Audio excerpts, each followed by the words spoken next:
जय हिंद ऑफिसर्स, क्या हाल चाल आपके। स्वागत है आपका पेपर चल रहा है एनडीए पर जीत पर। तो फाइनली यूपीएससी ने करेक्शन विंडो को जो बोला था वो फाइनली निकाल दी है, जिसकी डेट बताई गई है 7 जुलाई से लेके 9 जुलाई तक हमारी रहने वाली, यानी कि 3 दिन हमारी करेक्शन विंडो रहेगी। इसके ऊपर आप जो आपके ऑफिशियल जिस पे आपने फॉर्म भरा था वहां पर जाके आप इस फॉर्म को अपना करेक्ट कर सकते हो। लेकिन अब करेक्शन शुरू करने से पहले ये जानना बहुत जरूरी है कि क्या सही डॉक्यूमेंट्स है जो आपको लगाने चाहिए, जिसके बाद आपका फॉर्म रिजेक्ट ना हो। तो मैं ध्यान से आपको एक बार समझाता हूं, वीडियो को आराम से सुन लेना, समझ आए तो दोस्तों को तो जरूर शेयर कर देना, क्योंकि ये गलती बहुत बच्चे कर रहे हैं। ऐसा ना हो यार किसी की भी एक गलती के कारण बेचारे का फॉर्म रिजेक्ट हो जाए जो इतनी मेहनत कर रहा है। तो एक बार समझते हैं धीरे करके, एक एक करके मैं आगे चलता हूं। सबसे पहले भाई देखो, करेक्शन सीडीएस के में भी एनडीए के में भी सबसे पहले देखो, जो 10th की आपने मार्कशीट लगानी है, 10th के सर्टिफिकेट की जगह आप 10th की मार्कशीट भी लगा सकते हो, वो गलत नहीं है। आप 10th की मार्कशीट लगा सकते हो सर्टिफिकेट के जगह पे। कुछ बच्चों को ये दिक्कत थी।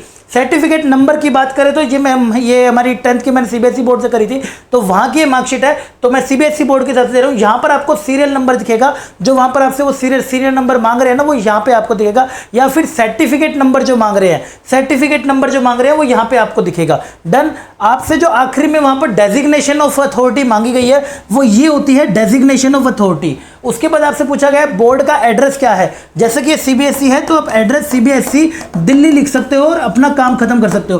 सारा कुछ आपको डिटेल में बताऊंगा, धीरे धीरे समझना। ये है क्लास 12th की मार्कशीट। कुछ बच्चों की अभी 12th की मार्कशीट स्कूल से नहीं आई है, तो वो बच्चे स्कूल से वो जो आपकी मार्क्स निकले थे, जो आपका रिजल्ट आया था, जो आपका रिजल्ट का जो मार्क्स आए थे, जिस दिन आपका जो रिजल्ट निकल कर आया था, चाहे 12th का सीबीएसई का था, चाहे यूपी बोर्ड का, हिमाचल बोर्ड का, किसी भी बोर्ड का जो रिजल्ट आया था, जो वो सीबीएसई की वेबसाइट पे पीडीएफ आई थी, उस पीडीएफ को आप अपलोड कर दीजिए। उस पे भी यही मार्क्स होते हैं जो लगे होते हैं, ये चल जाते हैं। और जब ये बनकर आ जाएगी एसएसबी में, जब आप रिटर्न के बाद जाओगे तब आप इसको लेके चले जाना। इसके बाद आपसे पूछ रहा था सर्टिफिकेट नंबर। यहां पे आपका इसका सर्टिफिकेट नंबर आपको देखने को मिलेगा। रोल नंबर आपको यहां पे देखने को मिलेगा, या फिर ये वाली जो मार्कशीट है रिजल्ट पीडीएफ वाली, वो आपको वहीं पे देखने को मिल जाएगी। राइट। वैसे 12th वाले जो अपियरिंग है या 12th जो पास हो गए ना, उनसे पूछ रहे सर्टिफिकेट नंबर। अपियरिंग वाले जिन्होंने अभी जस्ट पास करी है ना, सर्टिफिकेट नंबर वहां पर नहीं पूछ रहा था। तो आप चाहे वहां पे सर्टिफिकेट नंबर के स्लैश में वहां पे लिखा हुआ था रोल नंबर, तो आपका जो एडमिट कार्ड का रोल नंबर था क्लास 12th का, वो वाला रोल नंबर आप अपने वहां पे सर्टिफिकेट नंबर पे लगा देना। वहां पे अलाउ है, वो आप कर सकते हो। डेजिग्नेशन का पूछे तो ये लिखी हुई है designation controller of examination. Address का पूछे तो फिर से बोलेंगे सीबीएसई दिल्ली आपने लिखना है। कोई गड़बड़ आप यहां पे मत करिएगा, सब कुछ आपका ठीक है। राइट। क्या अगर फिर भी कोई दिक्कत आती है आगे भी आपको बताता हूं किस नंबर पे आप मेरे को व्हाट्सएप कर सकते हो। आगे बढ़ते हैं। कुछ बच्चों को थी प्रेफरेंस में दिक्कत। प्रेफरेंस आप चेंज कर सकते हो, जाओगे तो आपको एडिट में दिखेगा, एक बार चेक कर लेना। आर्मी, नेवी, एयरफोर्स जो आपको चेंज करनी है नवल अकेडमी में से। दूसरा बच्चों को डाउट आ रहा था कि सर हम पीसीबी वाले हैं, बायो वाले हैं, तो हम क्या करते हैं। बायो वाले बच्चे जो होते हैं जिनके पास मैथ्स नहीं होता है, फिजिक्स केमिस्ट्री होता है, बायो होता है, जिनके पास मैथ्स नहीं होता है, तो वो सिर्फ और सिर्फ आर्मी के लिए एलिजिबल होते हैं, बाकी के लिए एलिजिबल नहीं होते हैं। तो आपको सेलेक्ट करना है 12th विदाउट मैथ्स के लिए। लेकिन कुछ बच्चों ने एडिशनल मैथ्स ले रखा है, तो आप पीसीएम विद मैथ्स कर सकते हो, तब आप army, air force, navy, Naval academy के लिए भी एलिजिबल होगे अगर आपने एडिशनल मैथ्स ले भी रखा है तो। क्योंकि यूपीएससी ने ऐसा नहीं बोला है कि टॉप 5 डालना या टॉप 6 डालना, उन्होंने भाई बोला है जितने आपकी लिस्ट में मार्क्स है, जितने भी आपने सब्जेक्ट के पेपर दिए हैं, क्लास 12th में आपने जितनों के पेपर दिए हैं वो सारे आपने वहां पर लगाने होते हैं। यही सच है सरकारी में भी। राइट। कॉमर्स और आर्ट्स वाले भाई 12th विदाउट पीसीएम लिखेंगे, और वो भी आर्मी के लिए ही एलिजिबल होंगे। विदाउट पीसीएम लिखेंगे, वो ठीक कर लेना। वो गलती जो आपने मेरे को मैसेज करी थी वो गलती मत करना, आराम से करना, जल्दबाजी नहीं है। ऑल सब्जेक्ट्स इंक्लूड करने हैं। कुछ बच्चों का कि सर सीबीएमएड से डीयू में तो सीयूईटी में तो टॉप 5 मांगते हैं। भाई वहां पर लिखा होता था, यहाँ पे कुछ लिखा नहीं है। यहाँ पर आपने जो जो पेपर दिए हैं वो सबके आप एग्जाम देकर आए हो, तो आप वहां पे लिखना, सबके मार्क्स लिखना।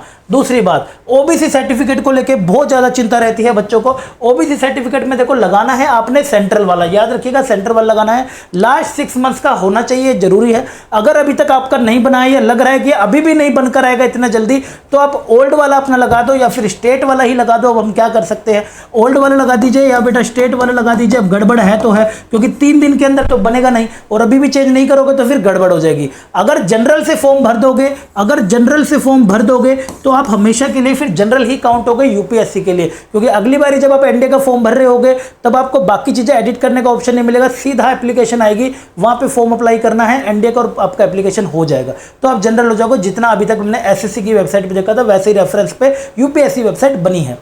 बात करें तो अगर आपका नहीं हुआ है तो आप सर्टिफिकेट बनवा लीजिएगा उससे रिलेटेड, मतलब जब आपका सर्टिफिकेट बनकर आ जाएगा और उससे रिलेटेड कि मैंने वहां पे ये भरा था तो एक स्टैंप पेपर पे बनवा के ना वो लेके आप एसएसबी में चले जाना, और ओरिजिनल वाला जो आपका अपडेटेड वाला है फिर वो लेके चले जाना, अभी ये ओल्ड लगा देना। ठीक है, डन। आगे बढ़ते हैं। इसके बाद सबसे इंपॉर्टेंट करेक्शन था जी फोटो का। फोटो की मैंने आपको कैसे करना है वो मैं नीचे लिंक दे दूंगा, मैंने आपको उस टाइम भी समझाया था, नीचे लिंक दे दूंगा, बना लेना। ये फोटो नहीं चलेगी बिल्कुल भी, अब ये फोटो नहीं चलेगी। डेट वाली भी जो फोटो थी, डेट वगैरह वाली, वो भी नहीं चलेगी अब की बारी।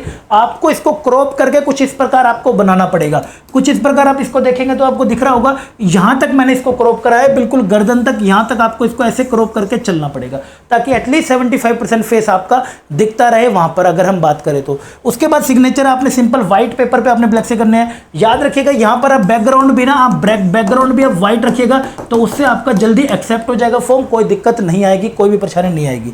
और ये भी व्हाइट के ऊपर आपने ब्लैक से लिखना है। ठीक है, ये सारे डॉक्यूमेंट्स को पहले आराम से देख लो, फिर आप करेक्शन करने के लिए चेक जाना। हाँ, फिर भी कोई किसी को दिक्कत है तो भाई वो मेरे को व्हाट्सएप नंबर कर सकता है, क्योंकि फॉर्म भरने में भाई पहले भी मैंने बच्चों के खुद फॉर्म भर रहे थे कि मेरे पास टाइम था तो रात में बैठ बैठ के करेक्शन तो करवा ही रहा था, लेकिन भाई सब फॉर्म भर रहे भी रहा था, लेकिन अब टाइम मिला तो बिल्कुल definitely I will help you. नहीं तो आप अकेडमी नंबर पे कर लेना, अकेडमी वाले भी आपको जो है जेडीए वाले आपकी हेल्प कर देंगे, कोई भी तकलीफ आएगी तो। राइट, तो ये इन्फॉर्मेशन थी जो मुझे आपके साथ शेयर करनी थी। आई होप अब आपको समझ आ गया होगा। इस वीडियो को दोस्तों के साथ यार शेयर कर देना ताकि कोई बच्चे का यार गलत फॉर्म ना भर जाए। बहुत बेचारे मेहनत करते हैं दिन रात से, तब जाके पेपर पीडीएफ में नाम देखने को मिलता है। बाकी मिलता हूं यूट्यूब पे भाई, अपने परिणाम बैच चल ही रहा है, उसमें पढ़ते रहो, आराम से फ्री में पढ़ो और अपना इंडिया जाने का सपना पूरा करो। मिलता हूं अगले अमेजिंग सेशन में, तब तक के लिए बाय बाय, टेक केयर, जय।